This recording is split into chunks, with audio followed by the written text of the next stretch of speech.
Hey everyone, I'm Jagadish, and today we're going to talk about how to lead a team with empathy. This is a word I've been hearing a lot and also reading a lot about recently. There is a lot of research going on around workplace empathy and why is it important and what are some of the tools and techniques to adopt this to build successful companies and teams. So let's look at what empathy means in the workplace and how can we as leaders adopt empathy into our day-to-day functioning. So these are the topics we're going to cover today.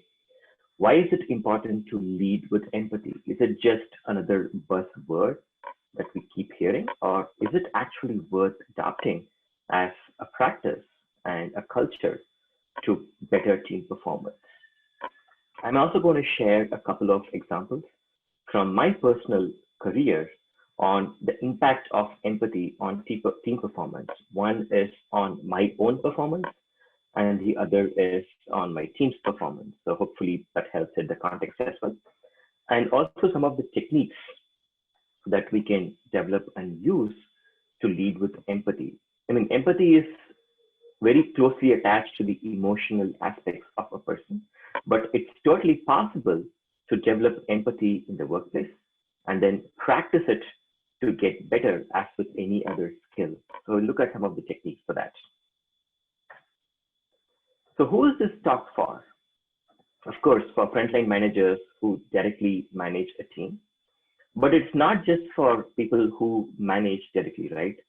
Product managers and a lot of other roles lead with influence, and empathy plays a huge role in how we can influence our stakeholders and partners and everybody else we work with to be a better leader. It's also managers of managers or leadership who is looking to promote a culture of empathy in their teams or organizations. Plus, anyone who is part of a team, right? They don't have to be a manager to show empathy to a fellow coworker. Understanding and appreciating empathy goes a long way in building successful work relationships and building successful teams. So yeah, I guess anybody who is part of a team would definitely benefit from understanding what empathy is. So before we go into discussing empathy, a little bit about me. I started as a software engineer and then became a business analyst and then a product manager. So I've led teams at each of my roles, either directly or indirectly through influence. So I spend a lot of time developing supply chain systems that's with multiple domains, be it manufacturing or retail. I've worked across different functions in supply chain. I also tried other domains like crowdsourcing at Amazon. So yeah, that's a bit about my product management background. So I strongly believe in leading with influence and without authority because as a product manager, that's what I've been doing for most of my career. So I strongly believe empathy is a key aspect of how I personally lead with influence. We'll talk more about that. So one example I want to share here is how I understood the concept before I even knew the word empathy. This happened way back in my career when I was a manager for the first time. One of my team members just came and told me the plan that you have for this particular project puts a lot of stress on the team. So I took the feedback for what it is for sure, but I should say I was a bit surprised because I thought it was a perfect plan and it took into account all aspects of what needs to be done, etc., etc. Till I realized the person is talking from the perspective of a new team, everybody learning the technology, learning the domain. And I just put the plan in place thinking I'm going to be doing everything. I had been in the team for like 4 years. So I had a lot of context and exposure to what the team is going to be working on, but my team didn't. So that was my first introduction to empathy in terms of understanding where my team is, what my team feels about this particular plan from their perspective, and then working backwards from that to go back and revise it I didn't know what empathy was, and I didn't know it was going to become a huge thing few years down the road. But I just wanted to share my first introduction to empathy, and I've shared my email here, so you can reach out to me if you have some thoughts or have some questions or any feedback based on what we discussed today. Happy to discuss with you guys as well. All right, let's go into this. What is empathy? Before I go into the textbook definition of what empathy is and covering all the other aspects, I want to start with what empathy is not. It's not sympathy for sure. I mean, when I was doing this, preparing for this talk, I learned about the origin of the words sympathy and empathy. Apparently, they are derived from Latin words. Sympathy means with feeling, and empathy means in feeling. So that summarizes the key difference for me between sympathy and empathy. It's not just about feeling sorry for someone. It's about understanding the emotions of the other person and then doing the best to help in the best possible way. So that's how I see empathy. Sympathy is often associated with just the feeling and not the follow-up action. But empathy makes a person live through the feeling of others and then has a subsequent follow-up action, which is what I like about empathy, especially in the workplace, because there is always a follow-up action because of being empathetic that's going to benefit the whole team. So I wanted to call out three critical points when it comes to being empathetic. One is looking at a situation from the other person's perspective, from their shoes. Like, what is that person going through? Not as an outsider, but someone who's able to fully understand what the other person is going through. And sometimes if we had a past experience of going through the same thing, relating to it, and then drawing on our own personal experiences to understand the emotions of others. That's the second point. It's about understanding their emotions and not just feeling for them, but truly understanding what emotions are my partner or my team member going through. Is it frustration, disappointment, anger? And understanding that emotion goes a long way in determining how I can be of help to my team member. The third point is the most important thing, right? Is imagining how they would react in that situation, because every person is unique and different. So being empathetic is not about imagining, okay, if it were me, this is how I would do it. I've got this advice a lot of times in my career. And most often, right, when someone says, hey, if I were you, this is what I would do, I always feel they're talking from their perspective without fully understanding what I'm going through. I'm like, okay, yeah, I know this is what you would do. I fully appreciate it. I understand it, but I'm not you. So I'm not going to be able to do what you are going to do. So from this situation perspective, that particular advice is not of much help to me unless you can see what I'm going through and then suggest something that I can do as me and not as you. So these 3 points to me summarize what empathy truly is. Okay, why lead with empathy? I mean, when I started reading about empathy and said, okay, I'm going to be practicing this primarily to lead with influence, and if I can be empathetic to my stakeholders, I can have a better influence and I can have the team work together based on what the plans are and what the roadmap is, all that stuff, right? I was torn between, oh, does it mean a selfless concern? Am I being, or am I expected to be altruistic when I'm being empathetic? So what does it even mean? It might seem, okay, you just have to absorb the emotions of everybody and then be an emotional person, all that. But it's not that, you know. So it's not about just a selfless concern for your fellow team members and human beings, but it's about balancing emotions with what is good for the team. So when I started to understand this, right?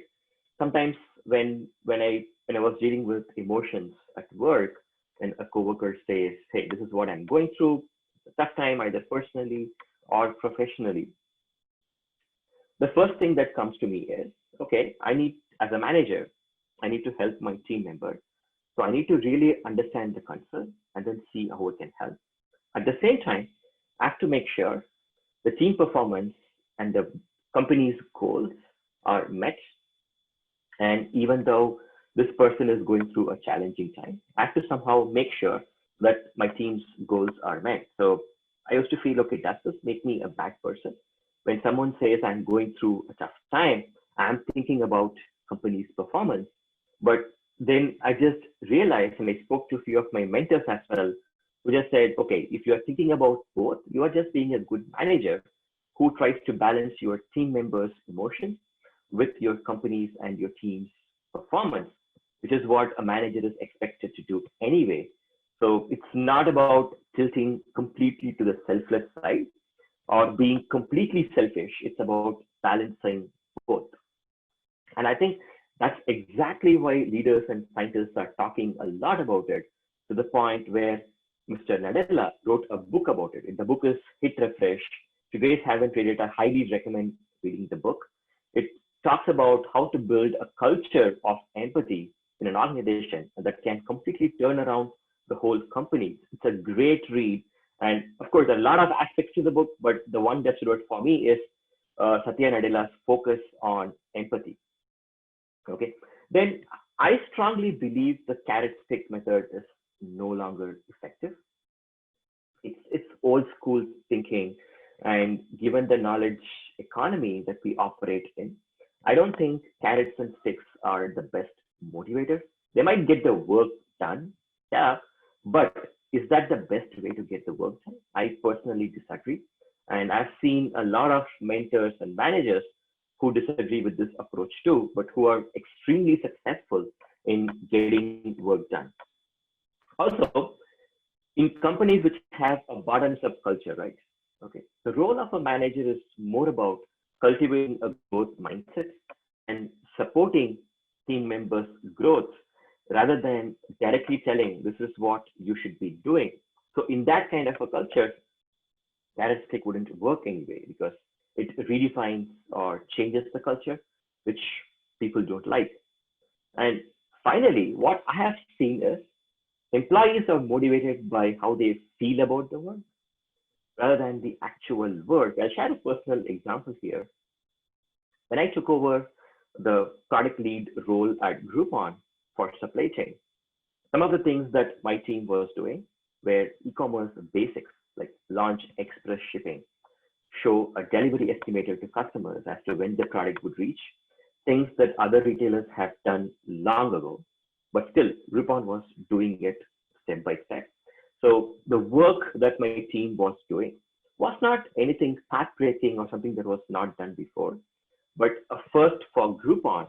So my role was primarily to motivate my team around how they feel about doing this work in a place like Groupon that is being done for the first time, rather than think about the whole e-commerce landscape and then get demotivated saying, oh, we are just doing something which others have done way in the past.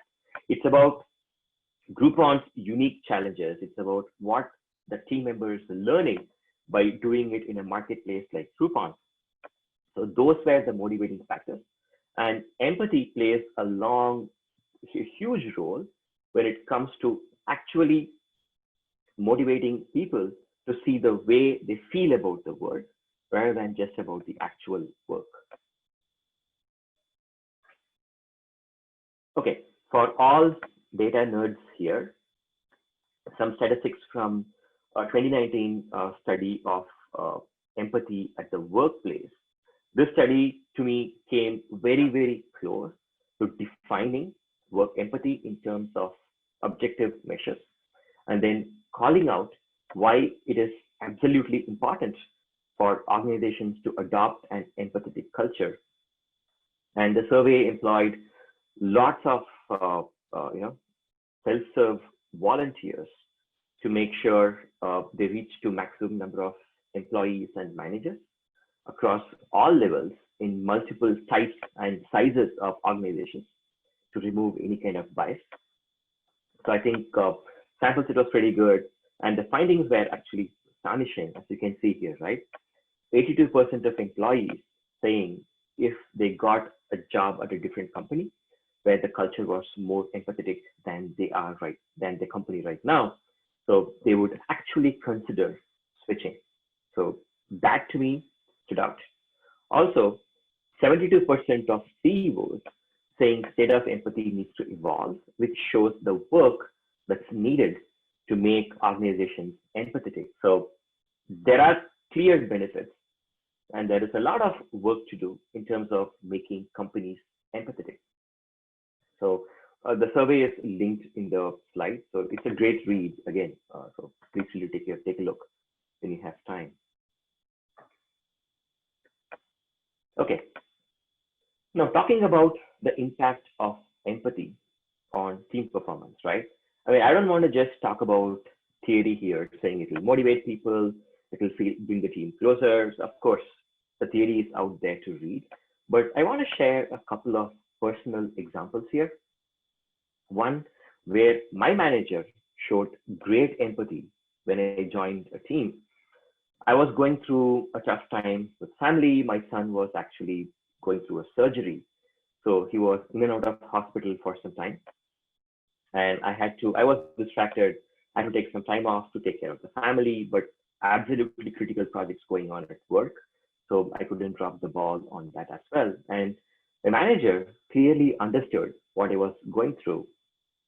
So whenever we talk, he would first start with, how's your son doing? Is everything all right? What is the doctor saying?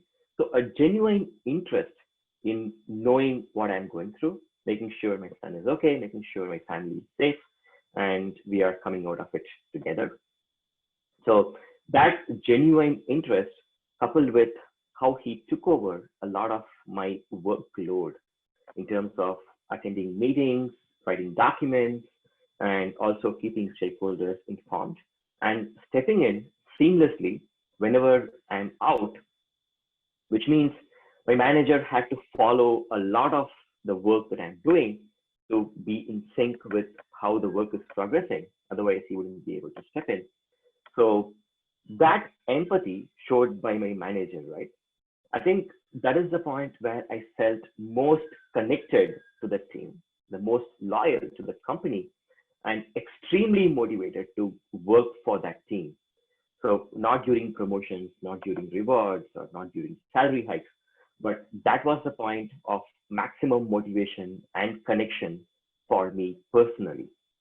Okay, so I think that made me understand the power of empathy. So when I became a manager, I wanted to make sure I show the same empathy to my team members. So I'll share one example where one of my team members was going through immigration issues. His visa petition was denied for some reason. So he had to relocate with his entire family, pull his daughter out of school, and then relocate to the home country. So this was one of the first for the company I worked for at that time, where they had not dealt with immigration issues like this, where petitions for extension of visas were getting denied without a very, very strong reason. So the company was trying to figure out how to get this done, and a lot of options were being discussed, and some of them were not entirely favorable to the team members. So I stood my ground and then said, I'm not just going to drop the ball here. Instead, I'm going to see the best support I can give, be it relocating the family to the home country, making sure the person is able to start work immediately.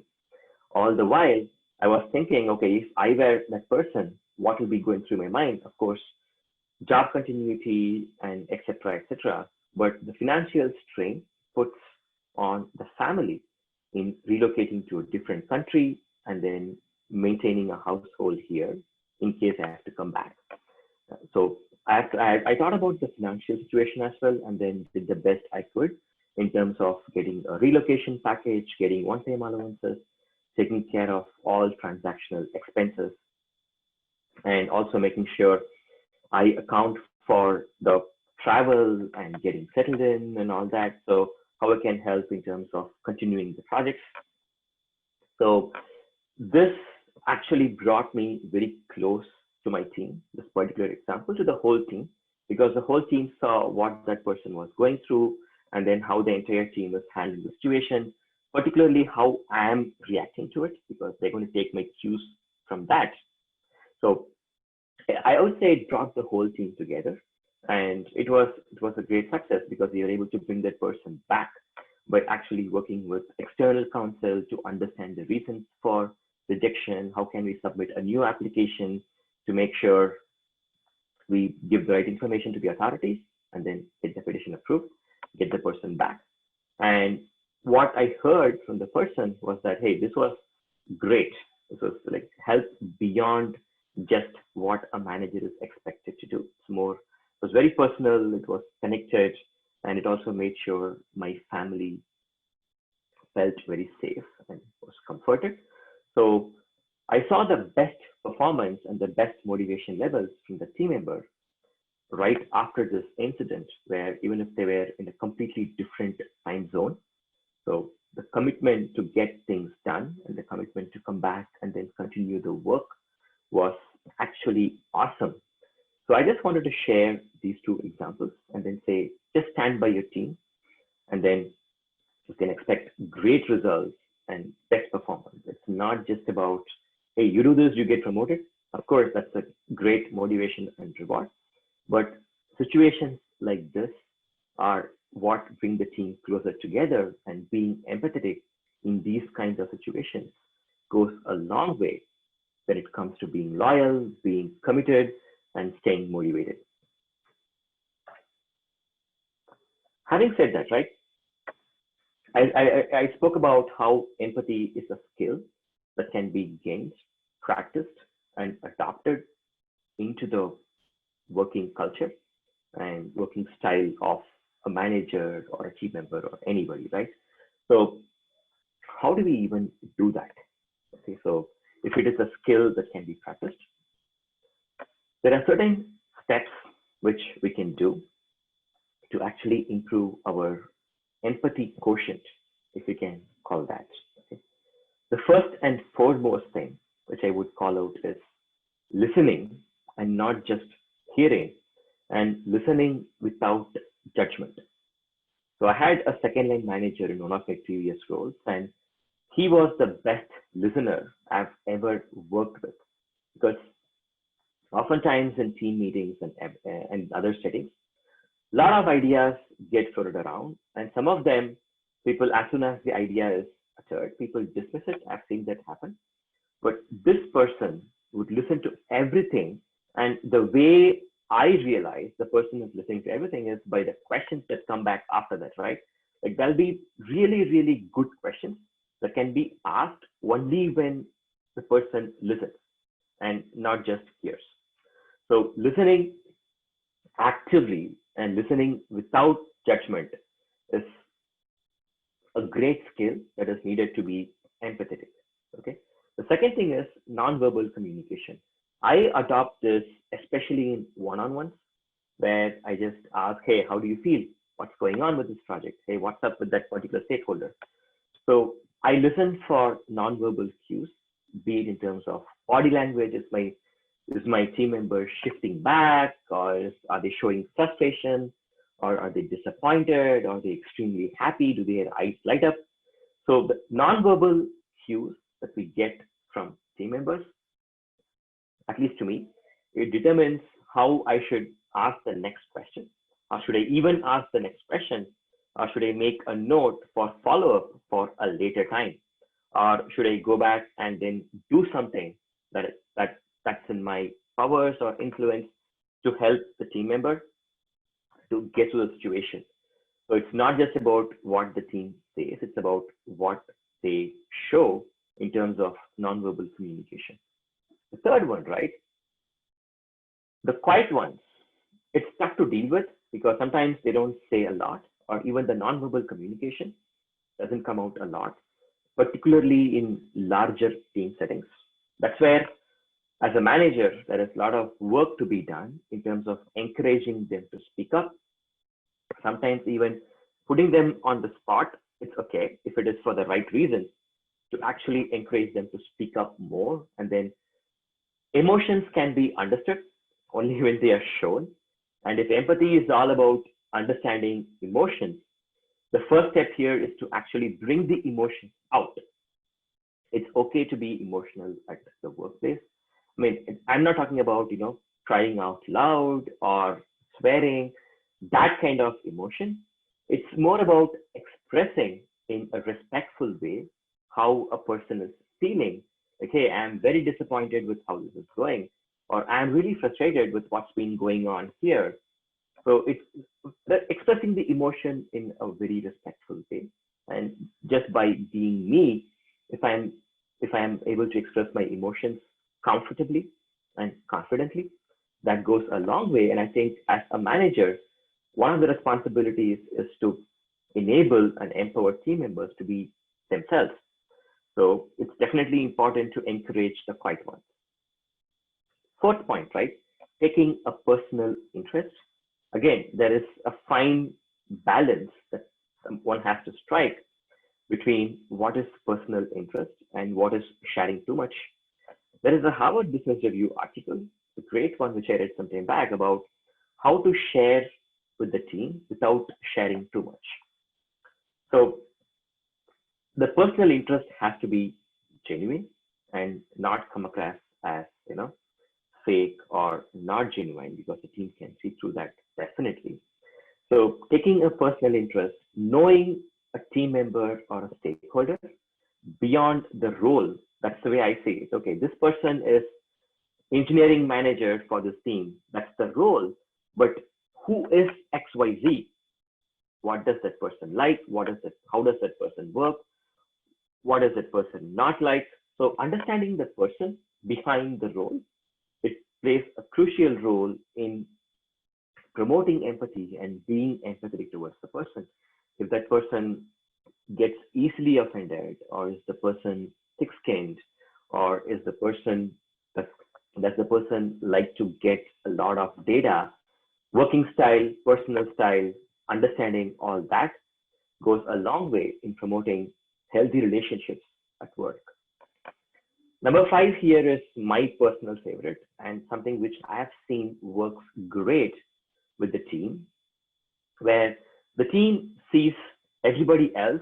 Well, everybody is just like me. If somebody is going through a tough time, if you have been there before, done that before, it's totally fine. And I would encourage to share that with the team. Hey, I've been there last year. Exactly same thing happened, or a similar thing happened. I was frustrated, not happy with that. I was going through a tough time. So this is how I asked for help. This is what I did, and this is what worked. This is what did not work. Okay.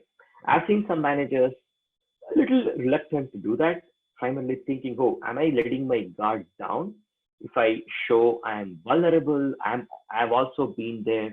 I've also been vulnerable, but it's totally fine to show that everybody is vulnerable. It's okay to let the guard down sometimes if that brings the team closer to the manager. It's totally worth it and totally fine doing it again.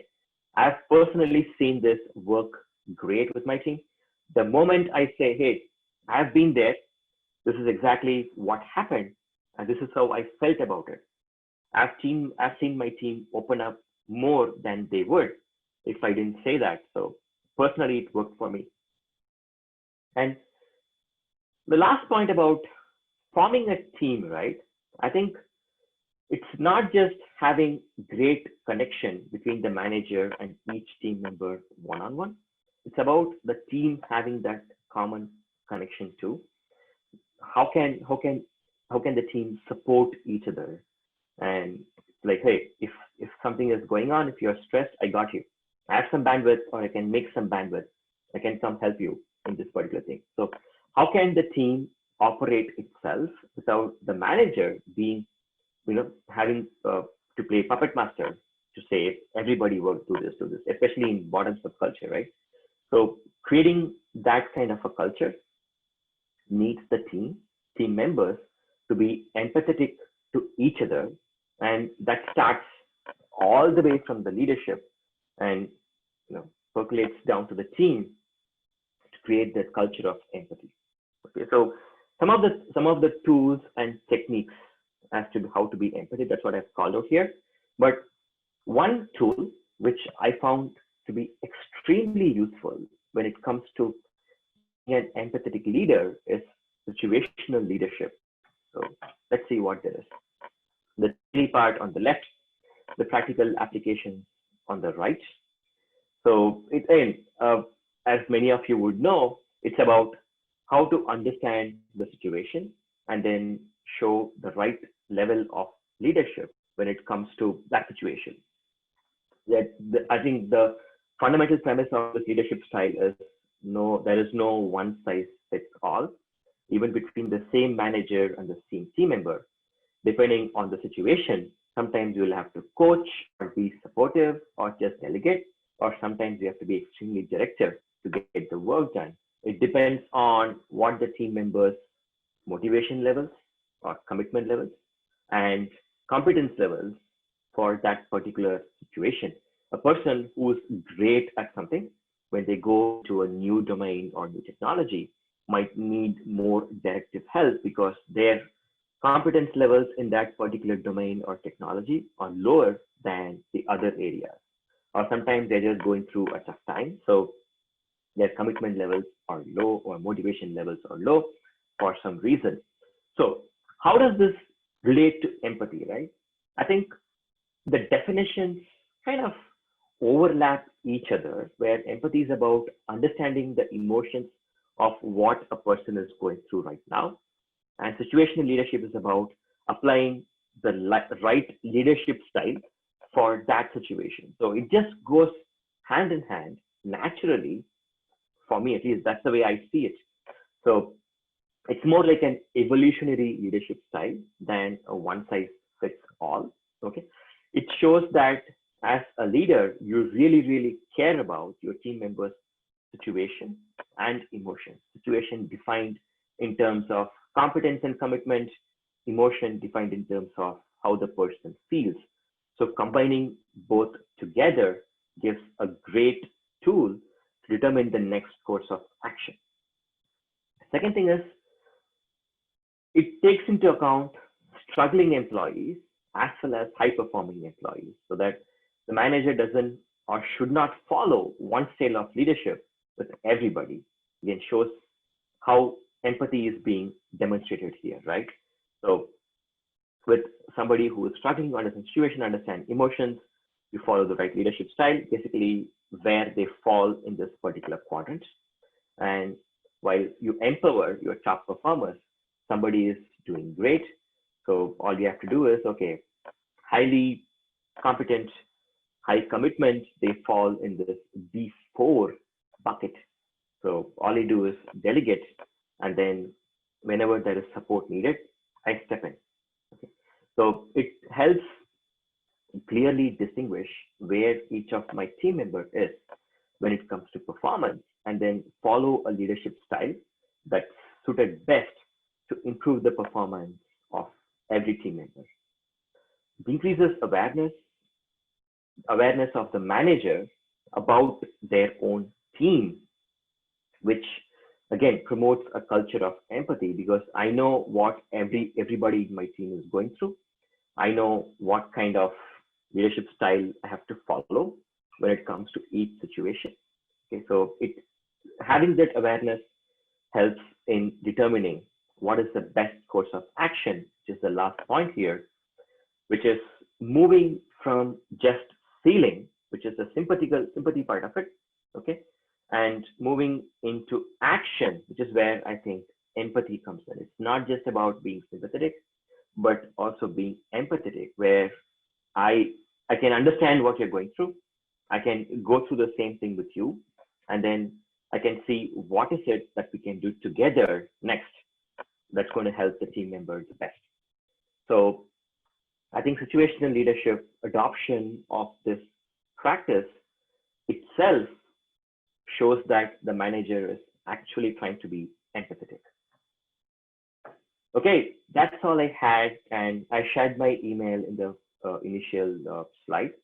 So feel free to reach out to me in case you have any questions. Happy to discuss further, and thanks a lot for your time.